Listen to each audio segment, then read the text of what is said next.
PTS, gaji bidang VTT, dan banyak lagi permasalahan kasus korupsi yang mandek di kejaksaan ini, Pak. Dari kejaksaan yang lama dan hari ini juga Pak Kajari Aceh Tenggara adalah Kajari baru. Kami berharap dengan barunya Kajari Aceh Tenggara hari ini bisa menegakkan supervisi hukum. Sudarlun, puluhan orang yang mengatasnamakan Aliansi Mahasiswa dan Pemuda Aceh Tenggara atau AMPAT demo Kejaksaan Negeri dan Polres Aceh Tenggara terkait kasus dugaan pencemaran lingkungan dari SPBU Lawi Kihing. Mereka meminta Kajari Agara agar mengembalikan berkas kasus pencemaran lingkungan dari SPBU Lawi Kihing karena mereka menduga penetapan tersangka ada kekeliruan.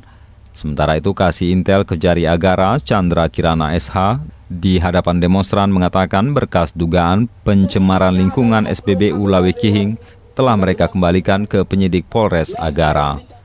Pak, ini tidak sama seperti izin kalian Pak. Izinnya di sana, digalinya di sana, ditangkap alat beratnya, laporan 6-nya di samping kantor DPRK, Pak. Kami punya dokumentasi, Pak. Dan juga ada masalah dana desa, bahwasanya ada oknum-oknum tertentu penegak. Kami sudah jelak, Pak. KIP kami potong. Oh iya, karena kepentingan kami, apalagi adik-adik mahasiswa, Pak. Toh penegak hukum yang datang ke sini, suatu masa mereka akan pergi meninggalkan Aceh Tenggara. Betul. Kita ini diumpamakan batang coklat.